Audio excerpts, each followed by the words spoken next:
On the morning of June 19th, 1944, a 25-year-old kid from East Chicago, Indiana, named Alexander Vrashew shot down 6 Japanese dive bombers over the Pacific Ocean.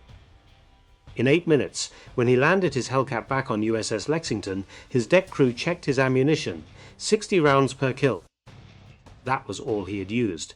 By the end of that single day, the United States Navy would destroy 346 Japanese aircraft in the air. The Navy would lose 6 in combat. 6 American pilots, drinking coffee in their ready rooms that night, called it the Turkey Shoot. The Japanese called it the day their Air Force died, and the aircraft that did it, the Grumman F6F Hellcat, had been laughed at 10 months earlier by Japanese pilots who thought it was too heavy, too slow, too ugly to fly. This is the story of how that laughter ended. It begins on a wet evening in the South Pacific, 14 months before the Turkish Shoot, in a place called Rabaul. August 1943, Rabaul Harbour, New Britain. The monsoon rain had stopped an hour ago, but the operations tent at Lakanai Airfield still smelled of wet canvas and aviation fuel. Lieutenant Commander Tadashi Nakajima sat at a folding table, reading a single sheet of paper for the 3rd time. He was 35 years old. He had flown Zeros over China, over the Philippines, over the Coral Sea. He had buried more pilots than he could count. And he had never seen an intelligence report this strange. The Americans, the paper read, had introduced a new carrier fighter designated F6F. Reports from neutral sources indicated the aircraft weighed approximately 12,000 pounds, fully loaded. Nakajima paused. 12,000 pounds. A Zero, fully fueled and armed, weighed 5,800. The Americans had built a fighter that weighed twice as much as his. He set the paper down and looked out through the open tent flap at his squadron. 12 Mitsubishi A6M Zeros parked on perforated steel matting, their cowlings still wet from the rain. Beautiful, lethal aircraft, the product of 3 decades of Japanese aeronautical philosophy distilled into a single weapon. For 2 years, his Zeros had ruled the sky. At Pearl Harbor, they had lost 29 aircraft and destroyed or damaged 347 on the ground. Over the Philippines, 7 losses against 103 Americans destroyed. Over Java, the British Hurricanes had fallen like autumn leaves.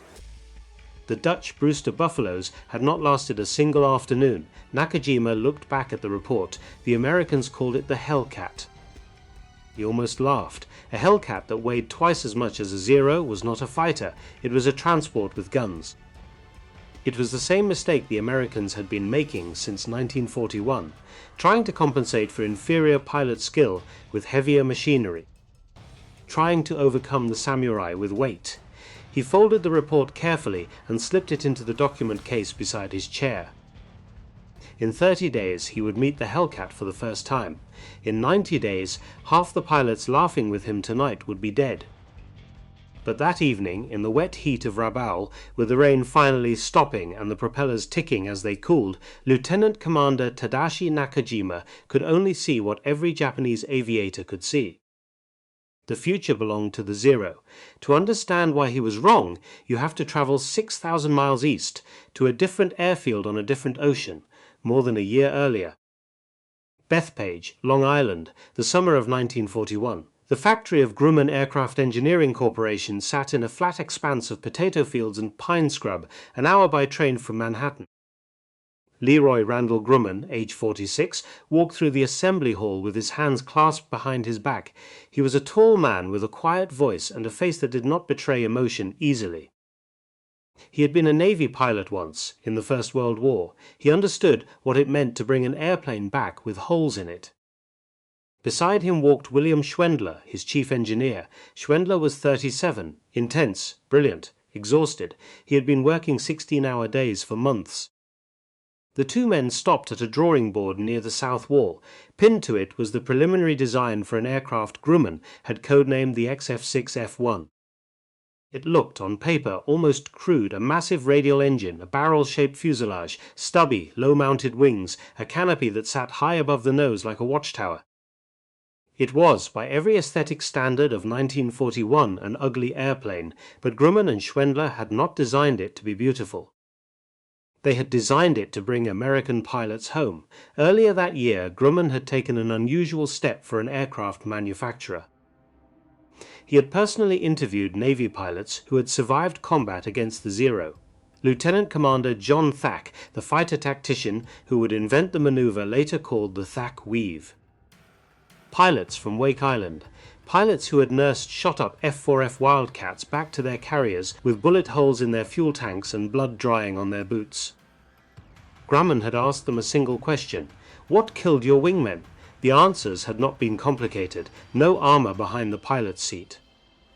No self-sealing fuel tanks. Not enough horsepower to escape when things went wrong. The Zero killed Americans because it could turn tighter. But Americans survived the Zero by absorbing damage and running away. The Wildcat had not been able to do either well enough. So Grumman and Schwendler designed the opposite of a Zero, a Pratt & Whitney R2800 double Wasp engine, 2,000 horsepower of forged aluminum and steel. 212 pounds of armor plate around the cockpit, a bulletproof windscreen, self-sealing fuel tanks holding 250 gallons of high-octane gasoline. 650 caliber Browning machine guns, 4,500 rounds per minute combined. It would never outturn a Zero. It was never meant to. It was meant to outlive one. On the morning of June 26, 1942, the first XF6F1 prototype rolled out onto the grass strip at Bethpage. Test pilot Robert Hall climbed into the cockpit. The engine coughed twice, then roared. The aircraft accelerated, lifted, and turned south over the potato fields of Long Island. It was the first flight of the Hellcat. Within weeks, the original Wright Cyclone engine would be torn out and replaced with a more powerful Pratt & Whitney R2800. By July 30th, the new variant, designated XF6F3, was flying. That was the aircraft the Japanese would meet over Marcus Island a year later. That was the killer, and here is what no one in Tokyo, no one in Rabaul, no one in the operations tents of the Imperial Japanese Navy would understand for another 14 months. The Hellcat was already flying. The same month the XF6F1 lifted off from Bethpage. An event took place on the other side of the world that the Americans did not yet know about. June 4, 1942. Akutan Island in the Aleutians. A flight of Mitsubishi Zeros from the Japanese carrier Ryujo had attacked the American base at Dutch Harbor. One of the pilots was Flight Petty Officer First Class Tadayoshi Koga, 19 years old. He had been flying combat missions for less than 4 months. During the attack on Dutch Harbor, Koga's Zero was struck by a single rifle bullet fired from the ground. The bullet severed his return fuel line. Koga radioed his flight leader. They flew together to Akutan Island, a barren rock in the North Pacific that Japanese intelligence had designated as an emergency landing site. The plan was for Koga to set the aircraft down, scuttle it with his sidearm, and wait for a submarine pickup. He never had the chance. Koga lowered his landing gear and descended toward what looked like a flat, grassy meadow.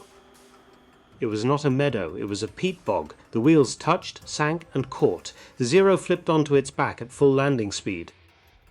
Koga's neck broke instantly. His wingmen circled twice. The aircraft did not catch fire. They could not see Koga's body from the air, and they could not risk a low pass over American territory. They flew home. 5 weeks later, an American Navy patrol plane spotted the wreckage. A salvage team recovered the aircraft. Koga's body was found still strapped into the cockpit, suspended upside down.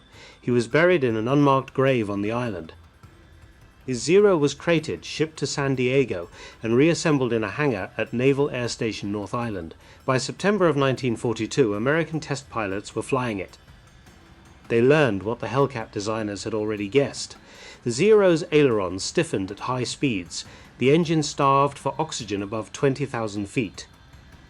The airframe could not survive sustained dives over 400 miles per hour. The information arrived too late to influence the basic design of the Hellcat. The aircraft was already in production. But the captured Zero confirmed something Leroy Grumman and Bill Schwendler had bet their company on. The Zero could be killed. You just had to refuse to fight it on its own terms. A year passed. Tadayoshi Koga lay in his unmarked grave on Akutan Island, 19 forever, ignorant of what his death had given the Americans. Leroy Grumman's factory at Bethpage shifted to 24-hour production. A new Hellcat rolled off the assembly line every 60 minutes. They were assembled by workers wearing color-coded smocks, by women who had never built anything more complex than a sewing machine before the war began. The first squadron, VF9, received their aircraft in January of 1943, the second, VF5, soon after. By August of 1943, the United States Navy had 10 Hellcat squadrons operational across 4 fleet carriers. 2 of those squadrons were aboard USS Yorktown, the new carrier, designated CV-10, named for the old one sunk at Midway. On the evening of August 30th, 1943, 600 miles east of Marcus Island, the pilots of Fighting 5 gathered in the Ready Room. The room smelled of coffee and Lucky Strike cigarettes.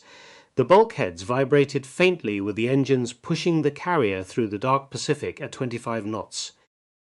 A chart was pinned to the easel at the front of the room, a single small island 1,500 miles east of Tokyo. Marcus Island, Japanese radio station, weather post, garrison of 2,000 men. The squadron commander stood before his pilots. They were boys, most of them. 22, 23 years old. None had ever fired their guns in anger. "Tomorrow morning," he said, "we make history." The room went quiet. At 0430, we launched the first Hellcat combat mission of this war. He paused. "You are about to fly an aircraft the enemy has never seen.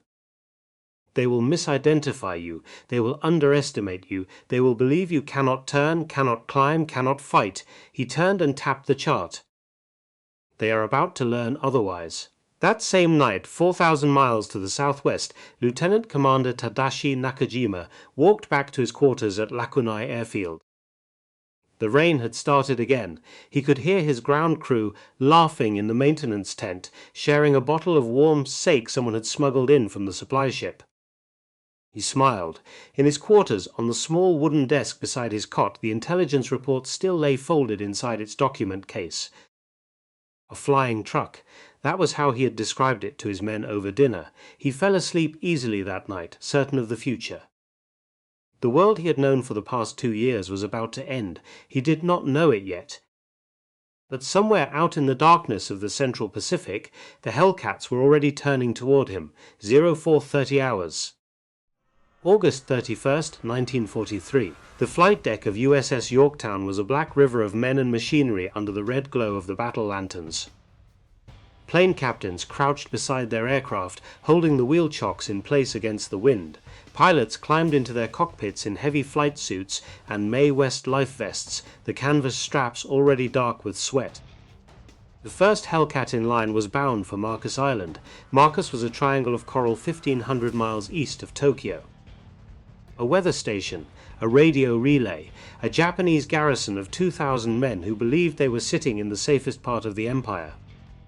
They were wrong. At 0443, the first Hellcat thundered down the deck of Yorktown and clawed into the dark. Behind it, in measured intervals of 15 seconds, the rest of the air group followed. Hellcats, Avenger torpedo bombers, Dauntless dive bombers. 3 carriers worth of aircraft, vanishing one by one into the pre-dawn black. 80 miles to the west, Marcus Island slept. The Japanese radar operator on the island detected the strike at 0515. He had less than 10 minutes to live. Hellcats came in at 12,000 feet, peeling off in pairs, diving toward the airfield with all 6 guns cycling. The Brownings cut through the air with a sound the ground crews had never heard before, heavier than a Wildcat, deeper than a Zero, the sound of 50 caliber rounds, not 7.7 millimeter, a sound like ripping canvas, but louder, deeper, mechanical. By 0700, Marcus Island was burning. Japanese aircraft caught on the ground were turned into twisted aluminum. The radio station was rubble. The fuel storage was a column of black smoke rising 6,000 feet into the morning sky. The Hellcats had announced themselves. But Marcus had been a hunt against sleeping prey. The first real test would come 5 weeks later, over a different island, against an enemy who was awake. October 5th, 1943, Wake Island. The Japanese garrison at Wake had been waiting for 2 years for the Americans to come back. They had buried their dead from the December 1941 invasion. They had refortified the runway, and they had stationed 35 fighters there. mostly A6M Zeros. Their pilots veterans of the South Pacific. Task Force 14 arrived at dawn, 6 American carriers, 225 aircraft launched in the first strike. 47 of them Hellcats. Lieutenant Yoshio Maeda lifted off from Wake at 5:42 in the morning, leading a flight of 6 Zeros to intercept. He climbed to 20,000 feet and oriented himself toward the approaching American formation. What he saw confused him.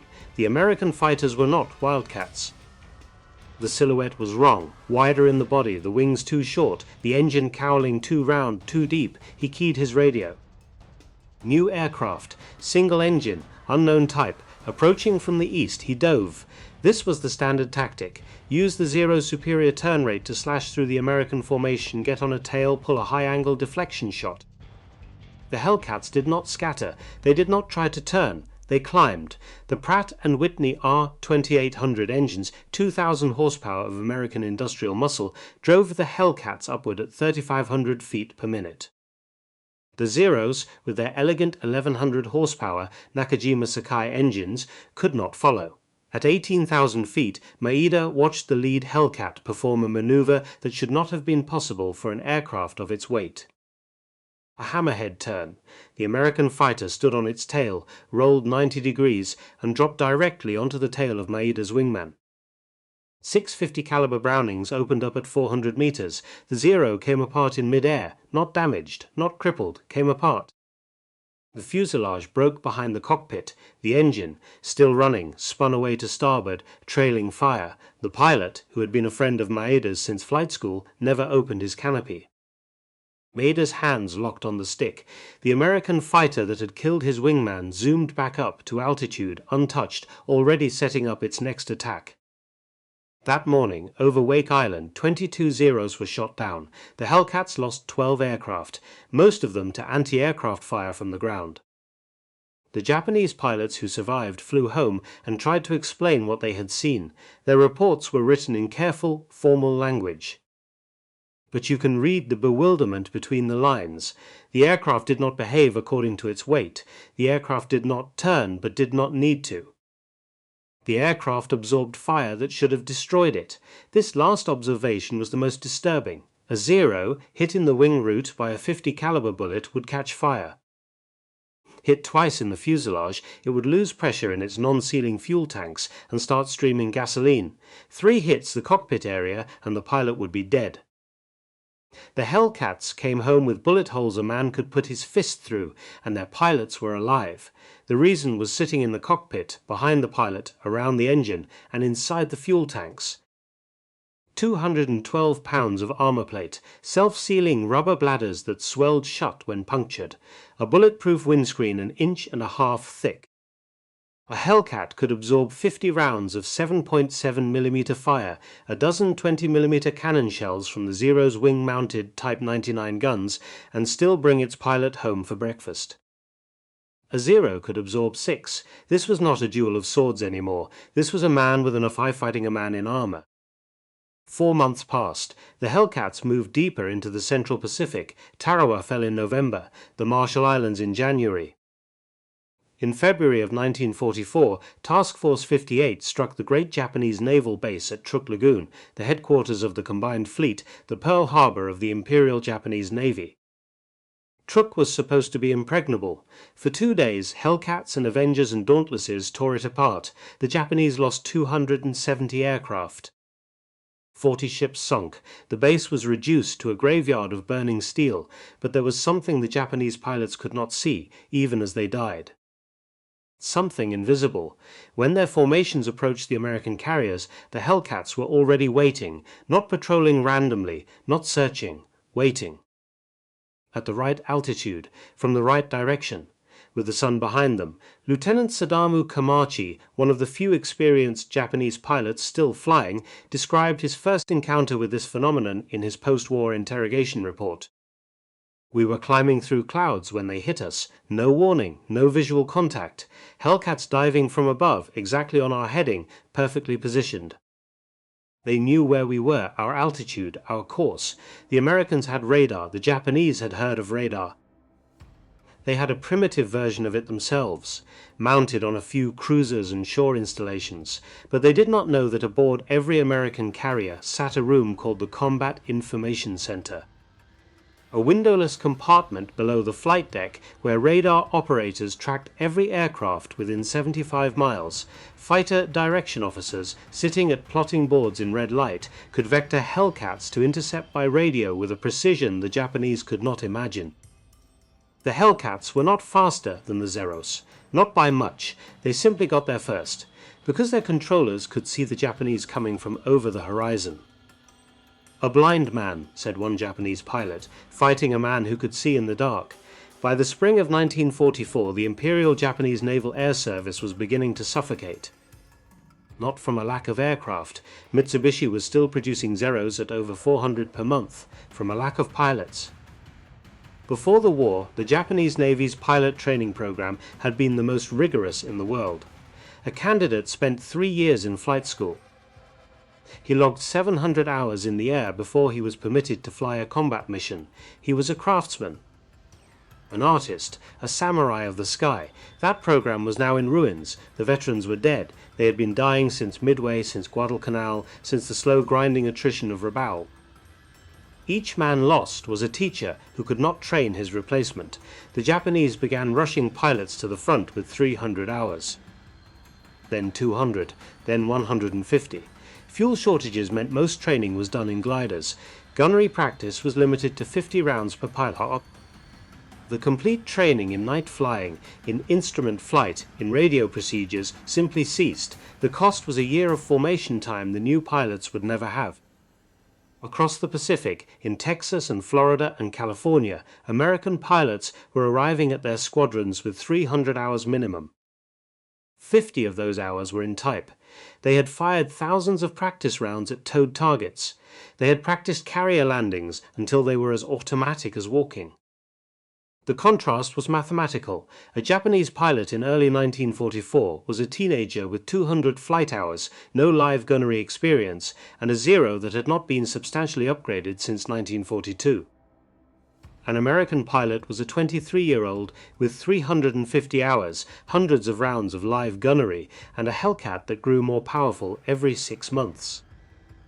There was an instructor at Kasumigara Naval Air Station who watched this happening. He wrote a report to his superiors that has survived in the Japanese Defense Archives. The report contained only one sentence that anyone now remembers.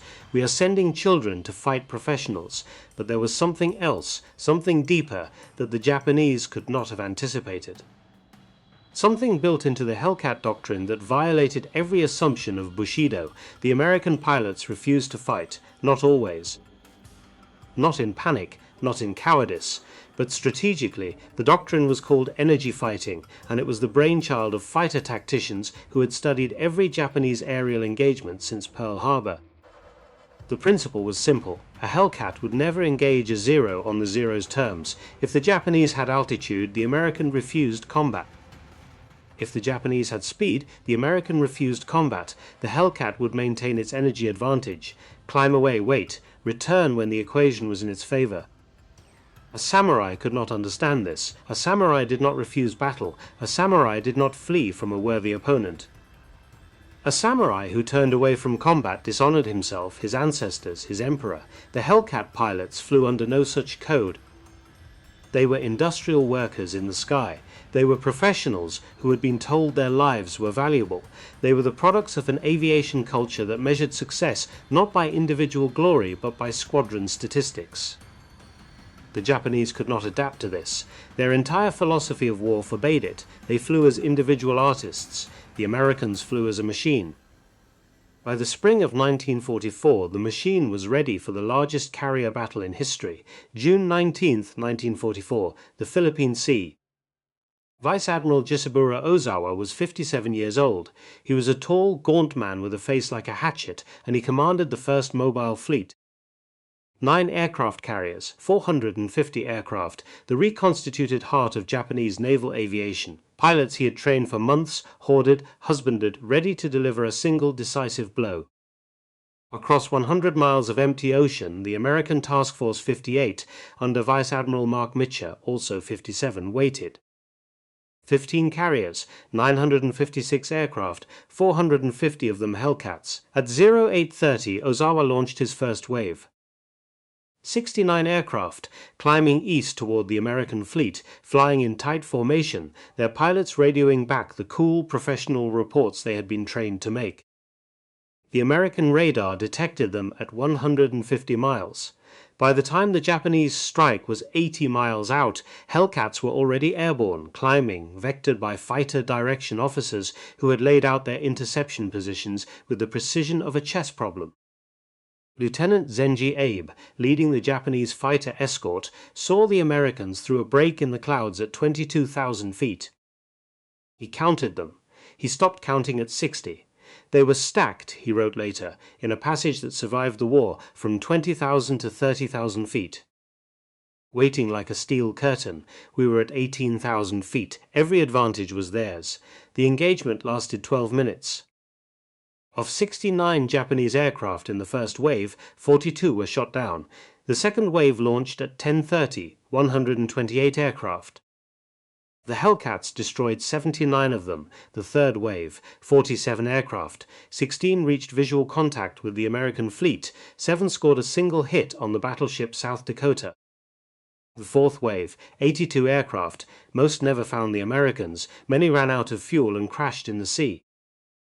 By dusk, the Japanese had lost 346 carrier aircraft. The American pilots, sitting in their ready rooms that night, drinking coffee from heavy ceramic mugs, coined a phrase that would enter the language of aerial combat. The Marianas Turkey Shoot. Lieutenant Alexander Vrashew, age 25, of Fighting Squadron 16 aboard USS Lexington, had taken off that morning with a sluggish engine. His supercharger would not engage above 20,000 feet. His radio was crackling with interference. He had nearly aborted the flight. Instead, in 8 minutes, he shot down 6 Japanese dive bombers. 6 in 8 minutes. He returned to Lexington with most of his ammunition still in his guns. He had used only 360 rounds total to bring down 6 aircraft, 60 rounds per kill. Gunnery so efficient the deck crew, watching him circle in the pattern, did not at first believe his radio call. Commander David McCampbell, age 34, commanded Air Group 15 aboard USS Essex, Annapolis graduate, class of 1933, methodical, quiet. He had not been considered a particularly brilliant pilot in flight school. On June 19th, McCampbell shot down 7 Japanese aircraft in a single sortie. The Zeros tried to turn with us, he wrote in his after-action report in the flat, precise prose the Navy preferred. We refused. We made a high-side run, shot one down, climbed back to altitude. They tried to follow, stalled, and another Hellcat picked them off. By the end of the day, the Japanese had lost almost the entire trained pilot reserve they had spent 2 years rebuilding. The Americans lost 30 aircraft. But here is the detail that does not appear in the popular histories. Of the 30 American aircraft lost on June 19th, fewer than half went down fighting Japanese aircraft in the air. The rest were lost to anti-aircraft fire over the Japanese fleet, to mechanical failure, to the chaos of carrier operations. The next day, June 20th, the Americans struck the Japanese fleet at extreme range. 80 more aircraft would be lost on that mission, almost all of them running out of fuel during the night recovery. But on the day of the Turkey Shoot itself, the math was stark. The Japanese had lost 346 carrier aircraft. The Hellcats had erased an entire generation of Imperial Japanese naval aviation in a single afternoon. This was not a battle. It was an industrial procedure, it was an extermination, but there was one more story that needed to be told before the verdict on the Hellcat could be written. One more pilot, one more myth broken on the rocks of the new American doctrine, June 24, 1944, Iwo Jima. Saburo Sakai was 27 years old. He had been at war since 1937. He had flown Zeros over Hankow, over Mindanao, over Java, over Lae, over Port Moresby, over Guadalcanal. He had shot down at least 28 enemy aircraft, possibly more. On August 7, 1942, over Guadalcanal, he had been wounded by gunfire from a SPD Dauntless dive bomber. The bullet had taken the vision from his right eye and torn open the right side of his skull. He had flown for 4 hours and 47 minutes back to Rabaul, navigating by feel, half blind, half conscious. The doctors said he would never fly again. He had spent 22 months in Japan, recovering, teaching, watching young men he trained being shipped to the front. When the call came in June of 1944 that the homeland itself was now under threat, Sakai requested combat duty. He was assigned to the Yokosuka Air Group defending the volcanic island of Iwo Jima, 800 miles south of Tokyo. On June 24th, American carriers struck Iwo Jima for the first time. Sakai climbed into a Zero at 4 in the morning, took off in a flight of 9 fighters, and intercepted what radar had identified as a small formation approaching from the south. It was not a small formation. At 15,000 feet, Sakai broke through a cloud layer and found himself in front of 15 Hellcats. Possibly 17. He could not be sure. He never had time to count. The American fighters came at him in pairs.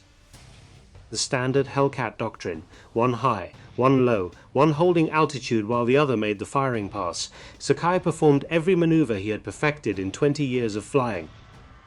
A high G loop, pulling vapor off the wingtips, a snap roll into a split S, falling out of the formation, climbing back from below. Scissors, side-slipping, hoping to bring a pursuer in front of him. The Hellcats followed, not perfectly, not effortlessly, but they followed. And every time he completed a maneuver, there were still more of them, fresh, full of fuel, sitting above him at altitude, waiting. For 20 minutes, the greatest surviving fighter pilot of the Imperial Japanese Navy executed the most desperate and brilliant flying of his career. He did not hit a single American aircraft. He survived only because, somewhere in those 20 minutes, the American flight leader ran low on ammunition and broke off the engagement to return to his carrier. When Sakai landed at Iwo Jima, his Zero had a single bullet hole in the rear fuselage. His knuckles were white on the stick. He sat in the cockpit for 2 full minutes after the engine stopped, unable to move. He understood now what Nakajima at Rabaul had not understood 10 months earlier. The Hellcat was not a flying truck. The Hellcat was a system, a doctrine, a philosophy of war, and against a system no individual samurai, however gifted, could win. He climbed out of the cockpit, walked to the operations tent, sat down on a wooden crate, and stared at the floor. The young pilots, the boys with 200 hours, the children who were being sent to fight, professionals, were watching him. He could not look at them. He knew what was coming for them. He had just seen it, October 1944. The Philippines. Vice Admiral Takejiro Onishi was 53 years old, a thin, severe man with deep-set eyes and a reputation for telling unpleasant truths. On October 19th, he flew from Manila to Mabalacat Airfield on Luzon, summoned senior officers of the 201st Air Group into a small wooden building, and proposed something no naval officer in human history had proposed before. In the present circumstances, he said, I believe there is only one way of channeling our remaining strength into a strike of maximum effectiveness. The room was quiet. A unit of Zero fighters armed with 250-kilogram bombs. The pilots will crash their aircraft into the enemy carriers. Each Zero, each pilot, used as a human-guided missile. The officers stared at him. What Onishi was describing, in calm and reasonable language, was the final philosophical surrender. It was the admission that Japanese pilots could no longer hope to survive an encounter with an American fighter, that the only way for a Zero to harm a Hellcat was to stop being a Zero altogether. To become a bomb with a heartbeat, he called the unit the Shimpu Tokubetsu Kogeki Tai, the Divine Wind Special Attack Unit. In English, kamikaze. 7 days later, on October 24th, in the waters off the Philippines, Commander David McCampbell launched from USS Essex with 7 Hellcats. His radar controller vectored him toward a formation of 60 Japanese aircraft. 60, heading for the American fleet. McCampbell was 34 years old.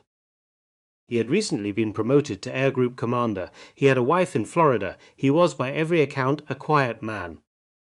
For 90 minutes, in his Hellcat, he shot down 9 Japanese aircraft in a single sortie, 5 Zeros. 4 bombers. His wingman, Lieutenant Roy Rushing, shot down 6 more. The other 5 Hellcats accounted for additional kills. 7 American pilots had broken a Japanese strike of 60 aircraft. When McCampbell landed back on Essex, his deck crew counted the rounds remaining in his guns. 6. He had fired every other round he was carrying. He climbed out of the cockpit, walked to his ready room, sat down at a wooden desk, and wrote a one-paragraph after-action report in his neat, precise handwriting. He would receive the Medal of Honor for that day and for June 19th at the Marianas. He never spoke much about either action for the rest of his life. The next morning, October 25th, Onishi's first official kamikaze mission launched. 5 Zeros, each carrying a 500-pound bomb, led by Lieutenant Yukio Seki, age 23. A Naval Academy graduate, newly married, he had written a letter to his parents the night before. "Please regard my death as something inevitable." The country approaches a difficult time. At 10:53 that morning, Seki's Zero plunged through anti-aircraft fire and struck the escort carrier USS St. Low on the flight deck, the bomb penetrated to the hangar deck, the fuel and ordnance below ignited. 6 minutes later, the ship's magazines exploded. St. Lo went down in 26 minutes. 113 American sailors were killed. 30 more were never found. But the most haunting story of those October days was not McCampbell's or Seki's or Onishi's. It was the story of a man who never sat in a cockpit at all. October 26, 1944. One day after Seki's attack, the Mindoro Strait, in the Philippines, a Mitsubishi Ki-57 transport aircraft took off from Cebu in the morning, bound for Clark Field on Luzon. Inside the unpressurized cabin, sitting on canvas seats along the bulkhead, were a handful of Japanese naval aviators being shuttled north to pick up replacement aircraft. One of them was Hiroyoshi Nishizawa. He was 24 years old, tall for a Japanese man of his generation, gaunt, pale, with the chronic stomach ailments that had plagued him since flight school. He was the highest-scoring fighter ace in the Imperial Japanese Navy, 87 aerial victories by his own count, 80 by more conservative tallies. Either way, the deadliest Japanese pilot of the war. The day before, he had escorted Yukio Seki's kamikaze mission to USS Lo. He had watched the young lieutenant fly into the carrier and explode. Now Nishizawa sat in the back of a transport plane. No stick, no guns, no throttle, no control over his own life. He was a passenger. At 8,000 feet over the Mindoro Strait, the transport was intercepted by a flight of Hellcats from VF-14, based on USS Wasp. The Hellcat pilots saw what they always saw, an unarmed twin-engine transport, lumbering and slow, an easy kill. They made one pass. The Ki-57 caught fire in the left engine. It rolled onto its back and fell out of the sky. There were no survivors. Japan's greatest ace had died strapped into a seat he could not control, killed by an aircraft he had never managed to defeat. The American pilots who shot down that transport never knew who they had killed. They filed a routine combat report. They returned to Wasp. They had dinner. That is what the Hellcat had done. It had not just killed Japanese aircraft. It had erased the meaning of being a Japanese pilot. The winter of 1944 turned into the spring of 1945. Iwo Jima fell in March. By April, the Americans were on Okinawa, 340 miles from the Japanese mainland. And the kamikaze became a tide. 1,900 kamikaze sorties launched at the American fleet off Okinawa between April and June. Old men, teenagers, students, pilots with 40 hours of flight time, some with 20, boys who had been told they would die for something larger than themselves and who took off in aircraft they could barely control, knowing they would never land again. The Hellcat, by 1945, had become a defender as much as a hunter. Lieutenant Eugene Valencia, age 23, of Fighting Squadron 9, developed a tactical innovation he called the mowing machine. 4 Hellcats flew abreast, each separated by 100 yards, their guns covering overlapping arcs of fire. They swept through Japanese formations like a row of harvesters cutting wheat. Valencia's division shot down 50 Japanese aircraft over Okinawa. 50. In total, across the Okinawa campaign, the Hellcats flew 38,000 sorties. They claimed 2,350 kills. They lost 249 aircraft. They prevented an estimated 80% of kamikaze attacks from ever reaching the American fleet. But 475 American ships were hit anyway. 36 were sunk. 4,900 American sailors died in the floating steel coffins of their own warships, killed by boys in airplanes who had been born into a culture that had no more options. The kamikaze were not a triumph of Japanese spirit, they were a confession that conventional combat against the Hellcat had ceased to be possible. August 15, 1945. In a small studio in Tokyo, Emperor Hirohito recorded the surrender broadcast that would be played over Japanese national radio at noon. His voice was high, thin, formal. He used a court dialect that most ordinary Japanese citizens could barely understand, but the meaning was clear. The war was over. The recording was scheduled to play at 1200 hours Japan Standard Time. That same morning, 6 hours earlier, 8 Hellcats from Fighting Squadron 88 launched from USS Yorktown, climbing into a grey dawn sky over Tokyo Bay. They were on a fighter sweep, the last carrier strike of the war. They did not know about the surrender. The order to stand down would not reach Yorktown until after they were airborne. Over Atsugi Airfield, southwest of Tokyo, they were ambushed by a swarm of Japanese fighters.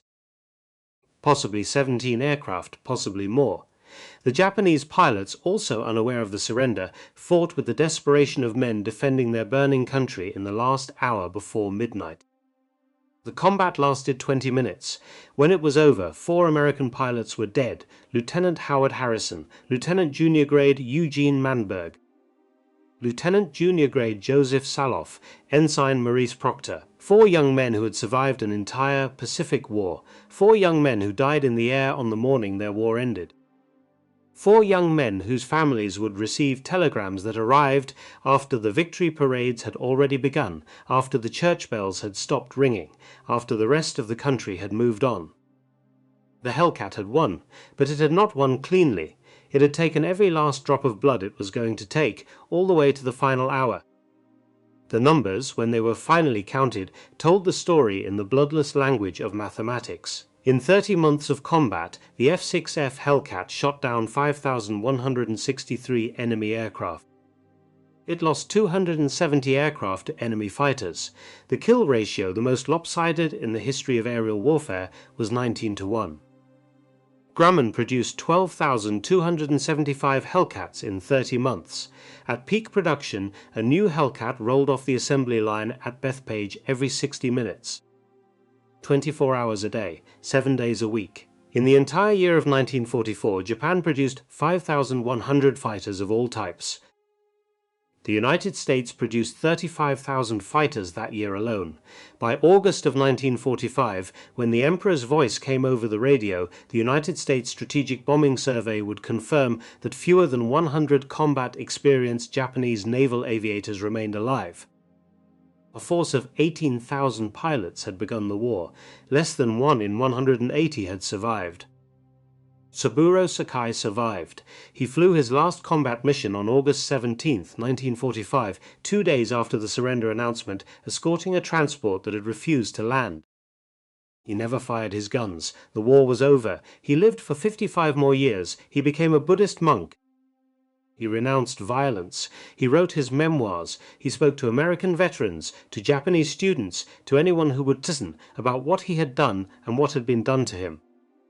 On the evening of September 22, 2000, at the age of 84, Saburo Sakai attended a dinner at Atsugi Naval Air Station in Japan, hosted by the United States Navy. The men around the table were former American naval aviators. Some of them had flown Hellcats against him. They had been enemies. They were now old men together. The food was simple. The wine was American.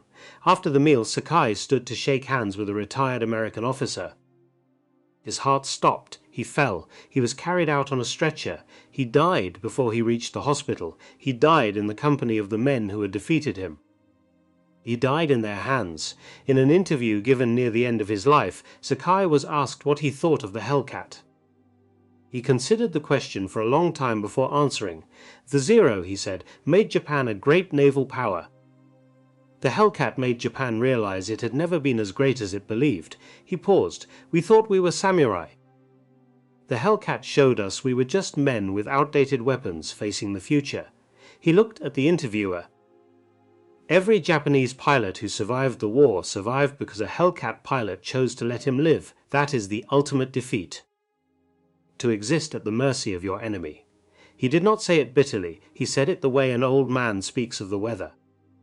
The Japanese pilots at Rabaul had laughed at the F6F Hellcat in the wet August of 1943. By the time they stopped laughing, their air force had ceased to exist. Their philosophy of war had been broken, their best pilots were dead, their youngest pilots were flying into ships as guided missiles. Their greatest ace had died in the back of a transport plane. And on a misty morning in August of 1945, 4 American boys had been killed in the last fight, just hours before the bells began to ring, paying the final price for a victory whose real cost was being counted long after the war ended, on both sides of the Pacific, in graves that did not need to be marked because the men who knew where they were would carry them in their memory for the rest of their lives. The Hellcat had the last laugh, it always did.